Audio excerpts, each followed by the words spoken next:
Да, Мартун попросил, чтобы либо на следующей неделе, какие у меня есть PDF на разных языках, я выложу. Еще на Википедии обычно основные труды, есть ссылки на них есть внизу статьи. То есть, если открыть статью про Мартина Лютера на армянском, там в нижней части должны быть ссылки на его труды, и если что-то переведено уже, должно быть там указано. Вы как отправите? Через WhatsApp-чат. Ուրեմն եղբայրը WhatsApp-ով կուղարկի այն նյութերը գրքերը, որոնք որ Մարտուն եղբայրը խնդրել էր բանը այս թեմայի հետ կապված Լյութերի աշխատություններից, որ ուղարկի եւ ինքը ասում է, որ դրան գումարած, եթե Վիկիպեդիայով դուք ման գաք Իրան, իջնեք ամենաներքևը իր գրքերի հղումները սովորաբար լինում են։ Ցանկացած հեղինակի մասն է իդեպ խոսքը։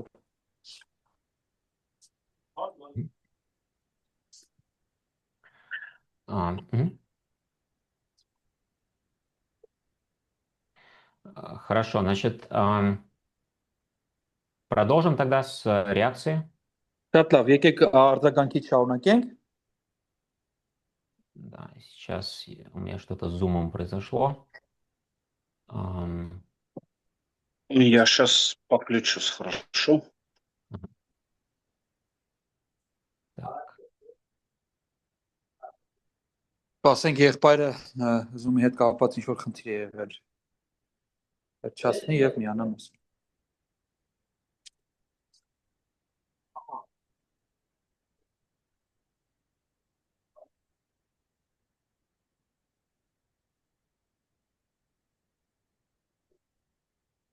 Окей.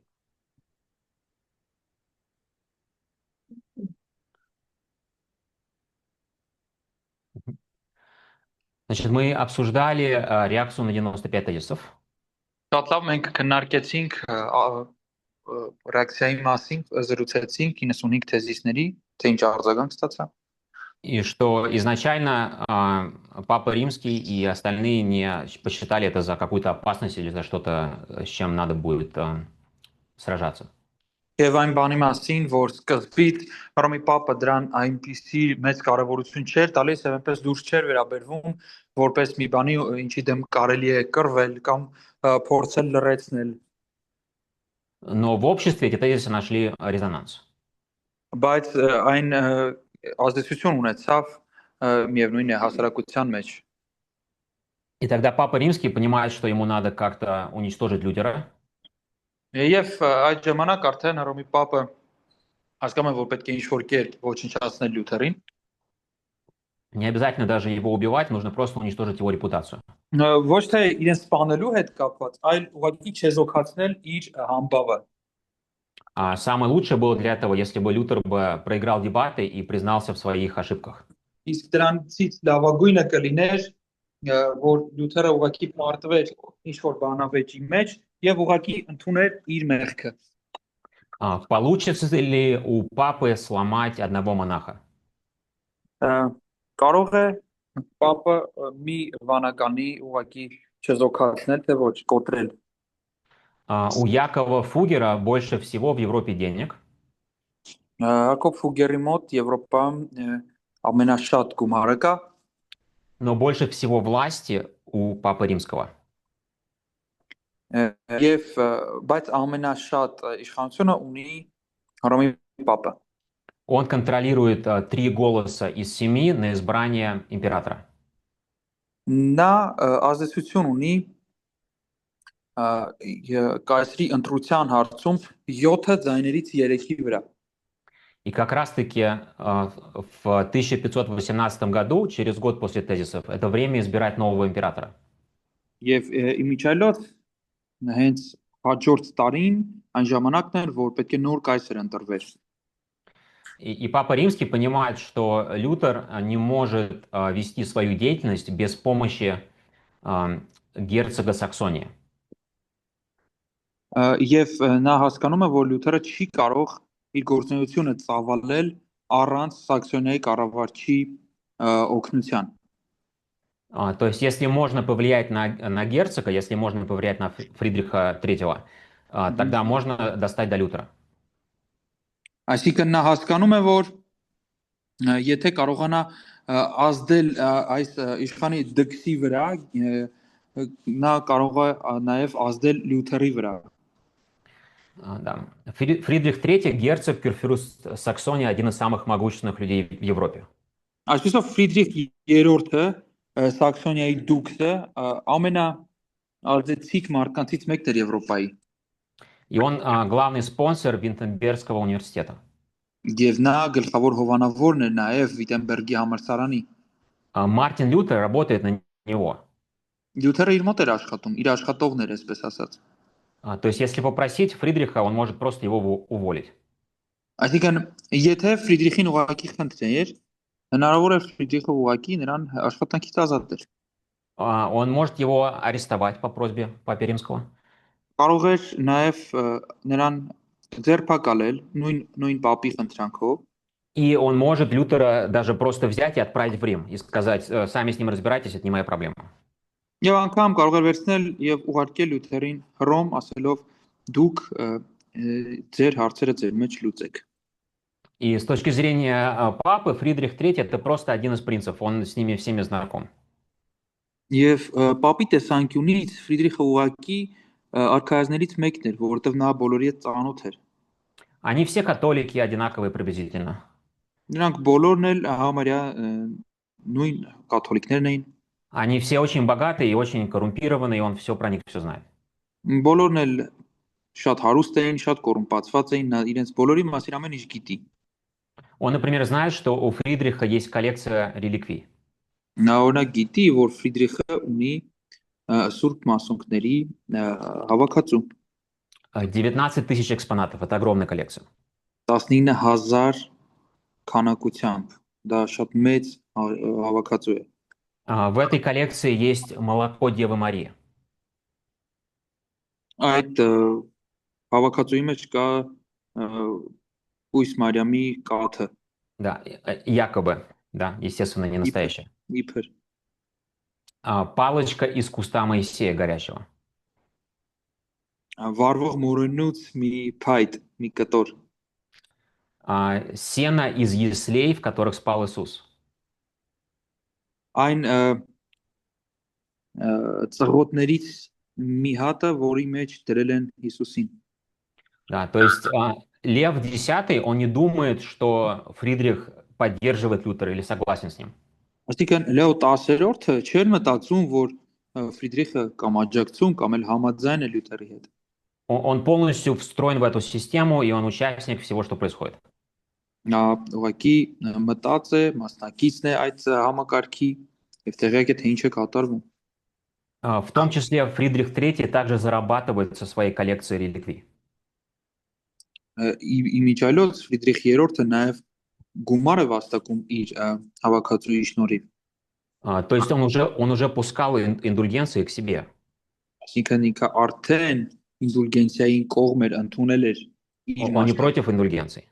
ինքը հակառակ չէր ինդուլգենցիային։ Он просто был против, чтобы эти деньги шли в Италию. Ուղղակի դեմ էր, որ այդ գումարները գնան Իտալիա։ То есть, если индульгенции продаются в Германии и деньги остаются в Германии, то Фридрих III уже много раз их пускал. Այսինքն եթե ինդուլգենցիաները վաճառվում էին Գերմանիայում, որոնց գումարները, եկամուտները մնալու էին Գերմանիայում, Ֆրիդրիխ III-ը դա շատ ցույց տվեց։ Да, и Папа Римский думает, что Фридрих это не проблема.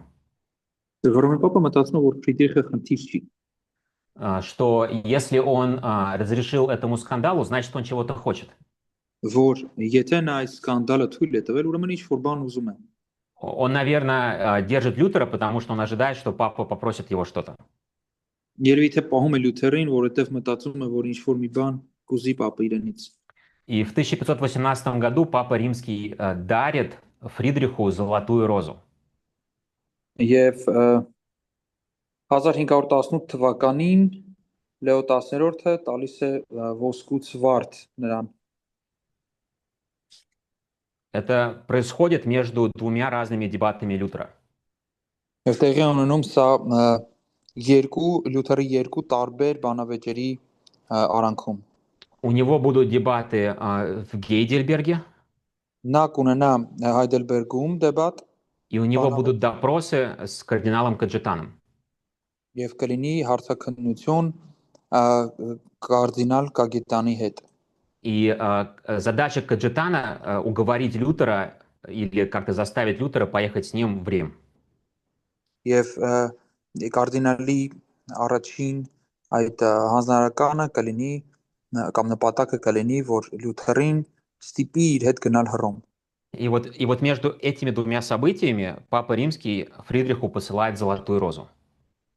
Եվ այս երկու իրադարձությունների արանքում էլ հենց Պապը ուղարկում է Ֆրիդրիխին ոսկուց վարդ։ Значит, что это такое за подарок, Золотая Роза? Այդ ինչ նվեր է այդ ոսկուց վարդը։ Это как бы почетный орден, как награда за праведность. Դա ոնց որ պատվված կարգ լինի, այսինքն արդարության համար մի պարգևատրում։ То есть папа как бы говорит, что я считаю, что ты очень хороший католик. Այսինքն Պապը կարծես ասում էր, ես համարում եմ, որ դու շատ լավ կաթոլիկ ես։ Ты пример для всех. Դու բոլորի համար օրինակ ես։ Ты благочестивый и справедливый человек. Դու բարեպաշտ եւ արդար մարդ ես։ Ты мне очень нравишься, и вообще ты мой лучший друг. Դու ինձ շատ ես դուր գալիս եւ առհասարակ դու իմ լավ ընկերն ես, լավագույն ընկերն ես։ Да. Всего 7 электоров. Կա ընդհանուր առմամբ 7 ընտրող։ Только один получает Золотую Розу. Եվ դրանցից միայն մեկն է ստանում այս ոսկուց վարդը։ У этого подарка есть особый смысл. Այս նվերը ունի հատուկ նշանակություն իր մեջ։ Папа Лев X говорит Фридриху: я выдвину твою кандидатуру на императора. Եվ սրանով Պապը ուզում է ասել, որ ես քո տեխնացությունը կառաջադրեմ կայսրական տեխնատուների մեջ։ Да, то есть так делали раньше, то есть так папа показывал, что он кого-то предпочитает. Ինքն այդպես առաջել էին արել եւ այդ կերպով Պապը ցույց է տալիս, որ ինչ որ մեկին նա տատարում է։ То есть когда электор получает Золотую Розу, это как бы приглашение: приезжай ко мне в гости договариваться. Այսինքն երբ որ ընտրողներից մեկը ստանում է այդ ոսկուց վարդը, նա կարծես ստանա առաջարկ, որ արի ինձ մոտ, որպեսզի մենք պայմանավորվենք։ И казалось бы, что Фридрих Мудрый должен быть очень рад. Եվ կարծես պետք է որ Ֆրիդրիխ Իմաստունը պետք է լիներ շատ ուրախ։ Он мог бы сказать: я буду императором, я буду самым могущественным человеком в Европе. Նա կարող էր ասել, ես կլինեմ հիմա կայսր եւ ամենաազդեցիկ մարդը Եվրոպայում։ Я смогу защитить Лютера, потому что у меня будет власть. Ես կկարողանամ պաշտպանել Լյութերին, որովհետեւ ես կունենամ իշխանություն։ Я смогу поднять свою нацию. Я всегда хотел, чтобы у меня были университеты, чтобы все было хорошо. Если я буду императором, то я смогу улучшить свою страну. Ես կկարողանամ բարձրացնել մի նոր մակարդակի վրա իմ երկիրը, իմ ազգը, ես կկառուցեմ համալսարաններ, կսարքեմ իմ երկիրը համաշխարհայինորեն ճանաչելի։ Но он понимал, что Золотая Роза это не просто так. Բայց ինքը հասկանում էր, որ այդ ոսկյա վարդը ուղղակի չէր։ Это не совсем подарок. Դա այնքան էլ նվեր չէր։ Это приглашение на сделку. Դա առաջարկ էր համագործակցության։ То есть он должен приехать к Папе Римскому и что-то пообещать ему, чтобы получить номинацию. Այսինքն պետք է գնար Հռոմի Պապի մոտ, ստանար այդ նվերը, գնար Հռոմի Պապի մոտ, ինչ որ բան խոստանար, որ այդ անվանակարգը ստանար։ Да, и он знает, что папа попросит. Եվ գիտեր նաև թե ինչ Պապը կուզեր իրենից։ Ну, стандартно деньги, конечно же. Իհարկե, ինչպես սովորականն է գումար, Но еще есть один проблемный монах. բայց նաև կա մի խնդրահարույց վանական։ Если ты его сдашь в Рим, то ты можешь быть императором. Եթե դու նրան 10 հանձնես Հռոմին, կարող ես լինել։ Это вообще мелочь. Դա ուղղակի աննշան մի բան էր։ Все будут только рады. Բոլորը միայն ուրախ կլինեն։ И если ты его так любишь, то назови цену. Եվ եթե դու իրեն այդքան սիրում ես, Ուրեմն գին ասա։ Можно найти какую-то сумму, которая тебя успокоит. Կարելի է չէ որ գտնել ինչ որ թիվ, որը քեզ կհանգստացնի։ И даже не обязательно его убивать, его просто нужно убрать, уволить. Եվ անգամ ոչ թե իրեն պետք է սպանել, այլ ուղղակի պետք է իրեն հեռացնել։ Он перестанет проповедовать, он перестанет преподавать, и просто про него все забудут. Կդադարի քարոզել, կդադարի դասավանդել եւ ուղղակի իր մասին բոլորը կմոռանա։ Фридрих III принимает золотую розу Ֆրիդրիխ III-ը ընդունում է այդ ոսկյա վարդը и идет в гости к Карлу V, եւ գնում է Կարլոս 5-րդին հյուր, которому тогда 18 лет, он вообще подросток, он очень молодой. ով այդ ժամանակ կարծեմ 18 տարեկան էր մոտավոր, ընդհանրապես պատանի երիտասարդ էր։ И он говорит Карлу V: Карл, я тебя поставлю в кандидаты в императора. Եվ ասում է Կարլին, ես քեզ կդնեմ տեխնացուների մեջ, կայսրական տեխնացուների մեջ։ Да. Я за тебя проголосую, и я скажу другим за тебя голосовать. Ես իմ ձայնը կտամ քեզ եւ կասեմ, որ ուրիշներն էլ կվերկեն քո օգտին։ Есть только два условия. Միայն երկու пայման կա։ Да? Эти условия выплатить старый кредит, Վճարիր քո նախորդ վարկը, то есть 20 лет уже Саксонии были должны деньги, այսինքն արդեն 20 տարի Սաքսոնիային գումարային պարտք, и Фридрих III говорит Карлу: ну, если ты выплатишь кредит, я за тебя проголосую. եւ Ֆրիդրիխը ասում է Կարլոսին, եթե դու քո վարկը վճարես, ես քեզ կառաջադրեմ ու կվերկեմ քո օգտին։ И второе условие такое маленькое. Եվ երկրորդն էլ փոքր մի պայման, Пообещай мне, что ты не будешь немца судить без общего суда.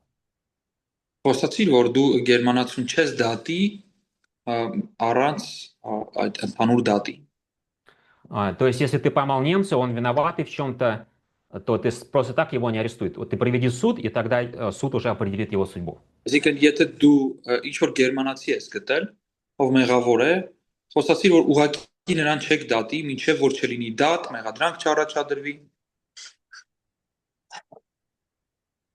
Избирают Карла V. Եվ ընտրում են Կարլոս 5-րդին։ Да, то есть Фридрих III, он обыграл папу. Այսինքն Ֆրիդրիխ 3-րդը շրջանցեց պապին, հաղթեց այս առումով։ Он отказался от императорства, Նա կայսրությունից հրաժարվեց и он специально поддержал кандидата слабого на императора. եւ նա հատուկ թույլ հավակնորդին սատարեց, որպեսզի նա դառնա կայսր։ Потому что он, скорее всего, считал, что так будет лучше для него и для Германии. Եվ որովհետեւ նա մտածում էր, որ առաջին հերթին դա նրա եւ Գերմանիայի համար ավելի լավ կլինի։ И другая причина, наверное, потому что он не хотел, чтобы папа вмешивался в его территорию. Եվ երկրորդը երևի թե նա էր, որ նա չէր ցանկանում, որ Հռոմի պապը խառնվի իր տարածաշրջան։ Официально Фридрих III всю свою жизнь проживет как католик. Պաշտոնապես Ֆրիդրիխ 3-րդը իր ամբողջ կյանքում ապրել է ինչպես կաթոլիկը։ Когда он будет умирать, его последнее хлебопреломление он примет от протестантского пастыря. Եվ երբ որ արդեն կմահանա, իր կյանքի վերջին աղոթությունը կստանա բողոքական քահանայից։ То есть он не присоединится к реформации публично, Այսինքն նա չի միանա բարեկարգությանը մասսայականորեն, но его последнее хлебопреломление как бы показывает, что он скрытно был протестантом. իսկ իր մահվանից առաջ до его смерти, да? Да, прям последнее хлебопреломление. Իսկ այն հաղորդությունը, որ նա անմիջապես մահից առաջ կվերցնի բողոքական հովվից, դա կվկայի իր թաքուն բարեկարգությանը սատարած լինելը։ Да, что публично он не поддерживал и как бы не являлся как будто частью этого всего. Այսինքն մասսայականորեն նա չէր սատարում, նրա մասը չէր։ На самом деле его вклад в реформацию очень большой. Բայց իրականում իր մասնաբաժինը բարեկարգության մեջ շատ մեծ է։ Университет его, Համալսարանը իրենն է и он Мартину Лютеру сохранил жизнь много раз. եւ ինքը Մարտին Լյութերի կյանքը շատ անգամներ փրկել է։ В том числе и в этот момент. Այդ նաեւ հենց այդ պահին էլ։ И Мартина Лютера приглашают на его первые дебаты. Եվ Մարտին Լյութերին հրավիրում են իր առաջին բանավեճին։ Это региональная августинская конференция, в которой он участвовал не раз. Սա տարածաշրջանային օգոստինոսական կոնֆերանս է, որին ինքը մի անգամ չի որ մասնակցել է։ И Лютера приглашают обсудить как раз-таки его тезисы. Եվ իդեպ Լյութերին կանչում են քննարկելու իր թեզիսները։ Это такая нейтральная территория, не опасная для Лютера. Դա չեզոք գոտի էր, ոչ վտանգավոր Լյութերի համար։ Он просил письмо поддержки от Фридриха, потому что он боялся, что власть его может арестовать. Նա Ֆրիդրիխից այդ պաշտպանության նամակը ուզեց, որովհետև վախենում էր, որ իրեն կարող են ձերբակալել։ Самих августинцев он не боялся, он их знал, это его коллеги. Հենց օգոստինոսականներից ինքը չէր վախենում, ինքը գիտեր իրենց եւ իրենք հանդիսանում էին իր ընկերները, գոլեգաները։ И он надеется как бы проверить свои идеи на прочность с серьезными академиками. Եվ նա փորձում է իր մտքերը ստուգել, թե ինչքանով են դրանք ամուր, լուրջ ակադեմիկոսների հետ, մնացածների հետ։ И с сильными богословами. Եվ լուրջ աստվածաբանների հետ ուժեղ։ Вот, он готовит уже не 95 тезисов, он готовит 28. Նա արդեն պատրաստում է ոչ թե 95 թեզիս, այլ 28, потому что он не уверен, что он сможет все их защитить. որտեղ վստահ չի, որ բոլորը կարող է պաշտպանել։ Но он выбирает самые такие, которые легче всего на основании Писаний и на основании традиции обосновать. Եվ նա ընտրում է այդ 95-ից 28-ը, նրանք, որոնք որ ամենահեշտը կլինեին, թե Սուրբ գրքի, թե ավանդության օգնությամբ պաշտպանել։ И также он добавляет 11 философских тезисов. Եվ հետո ավելացնում է նաև 11 փիլիսոփայական թեզիսներ։ Да, и в подготовке уже видно начатки лютеранизма, начатки систематического богословия. Եվ ահա այդ սկզբում էլ երևում է լյութերականության սկիզբը, սիստեմատիկ, այսինքն համակարգված աստվածաբանության սկիզբը։ И в сердце его аргументов это иной взгляд на Царство Небесное. Կենտրոնական գաղափարը իր փաստարկների այն էր, որ ինքը իր հայացքով այլ հայացքներ իր աստվածաթագավորությանը։ По какому принципу устроено Царство Небесного? Ինչ կերպ է կառուցված, դասավորված աստվածաթագավորությունը։ Вот, и он говорит, что есть как бы два решения, два ответа на этот вопрос. Ասում է, որ կա երկու լուծում, երկու պատասխան այդ հարցին։ Есть богословие, принцип креста. Կա խաչի սկզբունքային աստվածաբանությունը И есть богословие славы. եւ կա փառքի աստվածաբանությունը։ Богословие креста – это когда мы отдаемся Иисусу, что Он за нас делает. Խաչինը այն է, որ մենք տրվում ենք Քրիստոսին, որ նա մեր տեղ անի։ Что наши усилия, наша воля ничтожны. Եվ որ մեր ջանքը, մեր կամքը աննշան են։ Мы беспомощны в грехе. Մենք մեղքի մեջ անօգնական ենք։ И мы выражаем свою веру очень неуклюже, очень слабо. Եվ մենք մեր հավատը շատ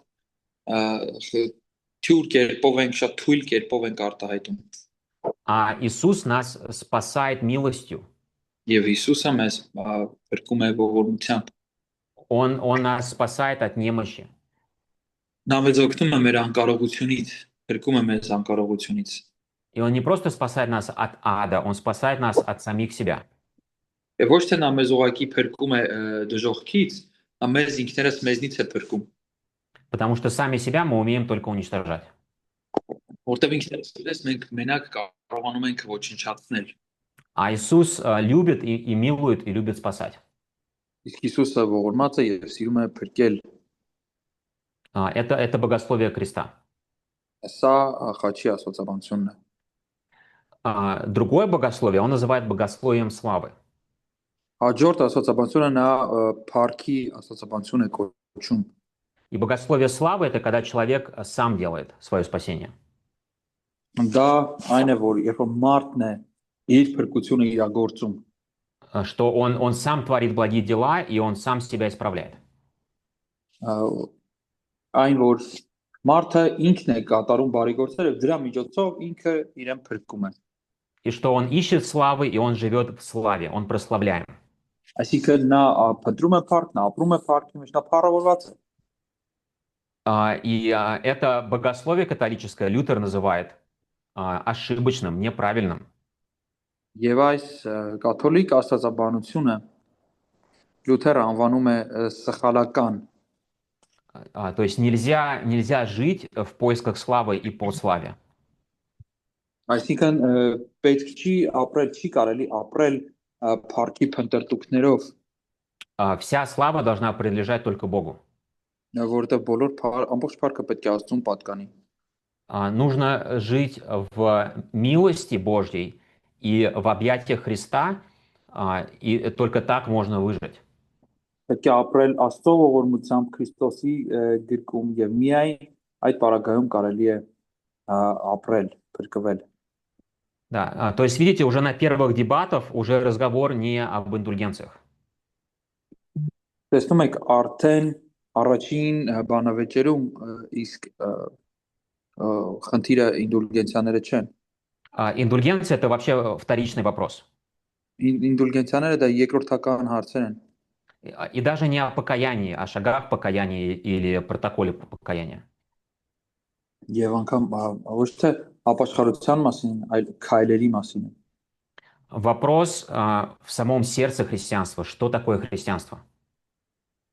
Հարցը հենց ամենայն կենտրոնական բանը քրիստոնեական սրտի մասին է, քրիստոնեության սրտի մասին է։ Ինչն է իրականում քրիստոնեության սիրտը։ И как мы ответим на этот вопрос, определяет все остальное наше поведение. Այսինքն ինչ կերպով որ մենք պատասխանենք այդ հարցին, դա էլ կորոշի մեր հետագա արդեն հիմնական պահվածքը։ В 20 веке вот это разделение богословия креста и богословия славы вернется в Европу. 20-րդ դարում այս երկու աստվածաբանությունները խաչի եւ փառքի կվերադառնան Եվրոպա։ В устах очень известного богослова. Շատ հայտնի աստվածաբանի շուրթերով։ Да, кто-нибудь знает, как его зовут? Ինչ որ մեկը գիտի ոնց է իր անունը։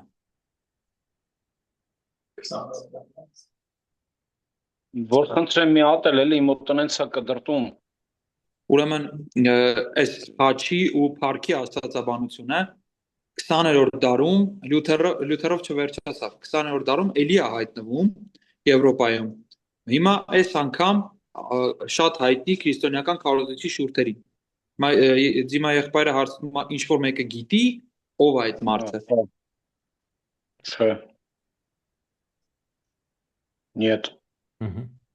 Банхофер. Кто? Банхофер. Пастор Банхофер из Германии. Ой, Банхофера Германиец. Да. То есть помните, когда в Германии правил Гитлер, когда правил фашизм? Հիշում եք, երբ որ Գերմանիայում Հիտլերն էր կառավարում, ֆաշիզմ էր։ Банхофер очень сильно удивился, что его сограждане поддерживают Гитлера.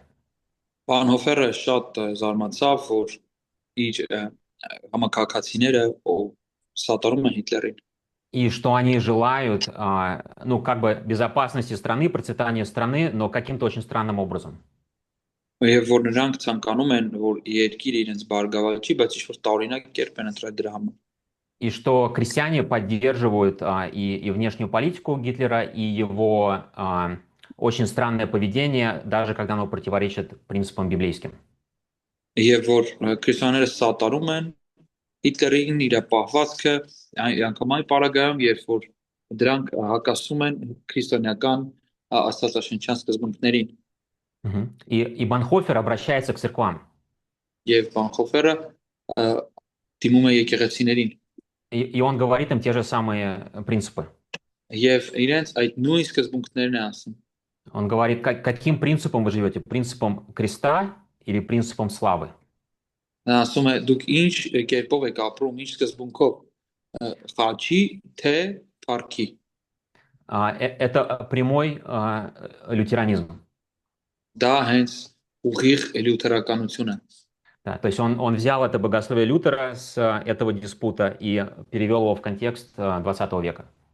այսինքն նա այս բանավեճից վերցրեց լյութերի արտահայտությունը եւ փոխանցեց այս երկրորդ համաշխարհայինի համատեքստ Да, потому что национальные интересы это, конечно, хорошо. որովհետեւ ազգային շահերը իհարկե լավ են Но вопрос, какой ценой и каким способом мы этого достигаем. իսկ եւ հարցը մնում է այն թե ինչ կերպով եւ ինչ գնով ենք մենք դրանց հասնում И какая у нас цель? եւ մենք ինչ նպատակ ունենք Если цель у нас себя прославить, показать себя великими, եւ եթե մեր նպատակն է փառավորել մեզ ցույց տալ մեզ որ մենք մեծ ենք то это богословие славы. դա կլինի արդեն парքի այս աստվածաբանությունը А если наша цель прославить Христа, и мы отдаем себя в Его руки и каемся перед Ним, то это будет богословием Христа. իսկ եթե մենք գալիս ենք Քրիստոսի ոտքերի առաջ մենք ապաշխարում ենք մենք հանձնվում ենք նրան դա էլ արդեն խաչի աստվածաբանությունն է И Банхофер обращается к лютеранским церквам.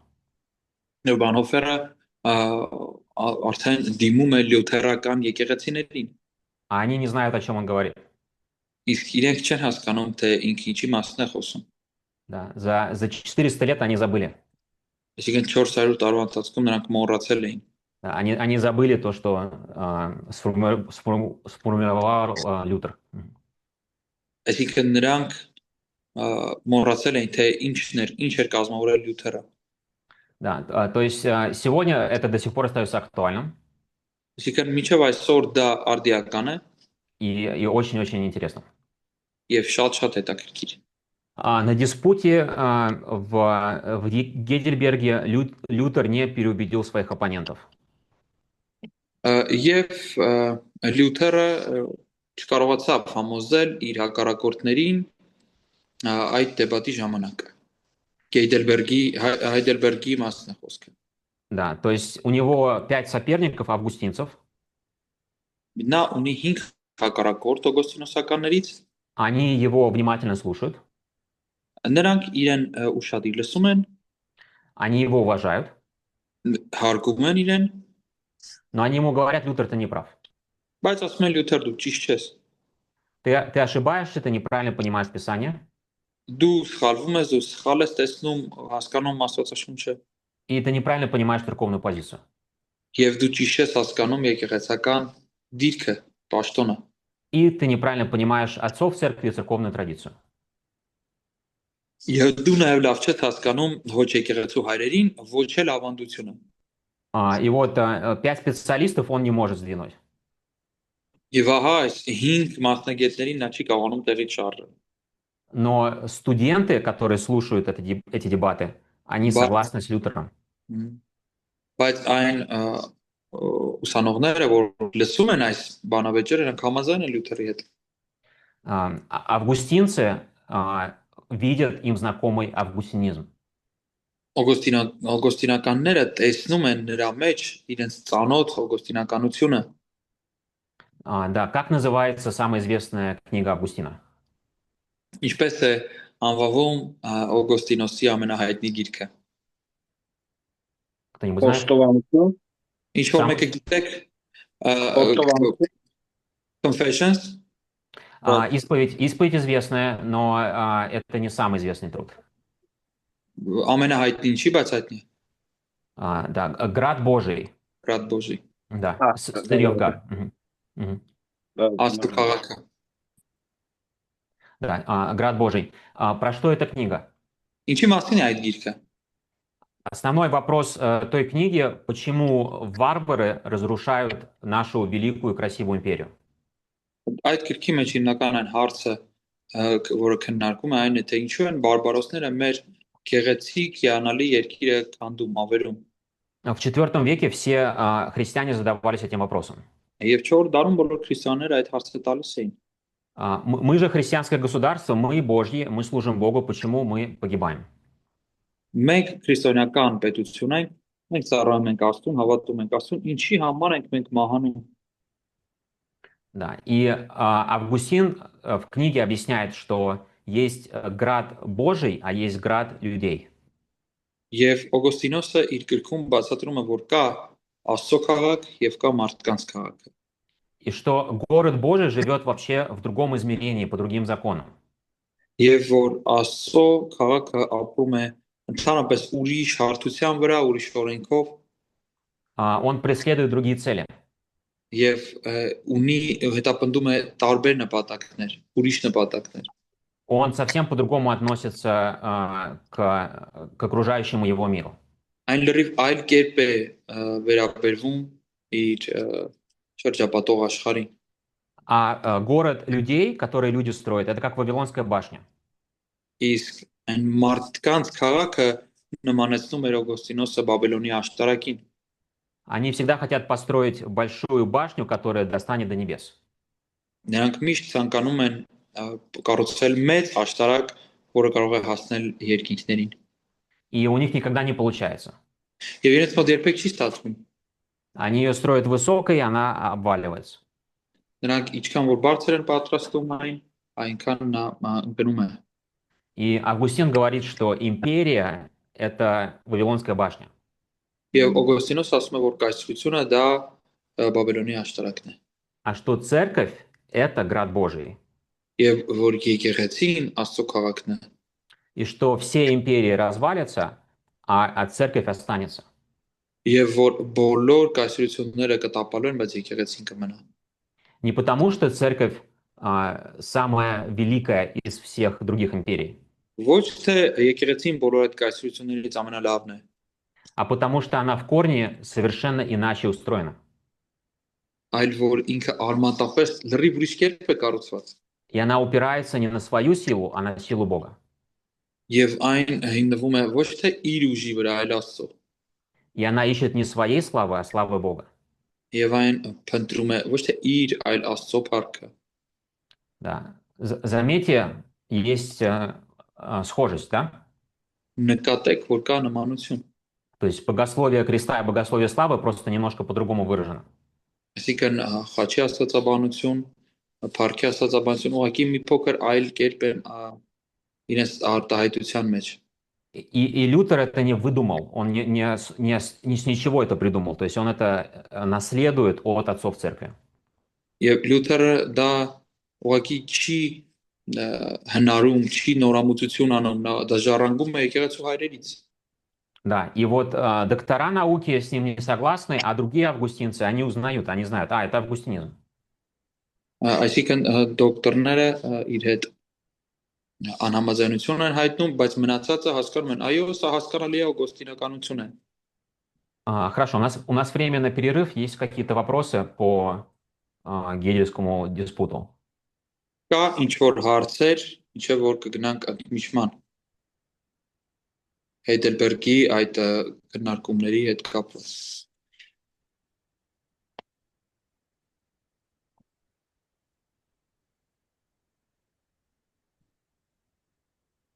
Хорошо, у нас будет тогда перерыв на 20 минут, и мы продолжим.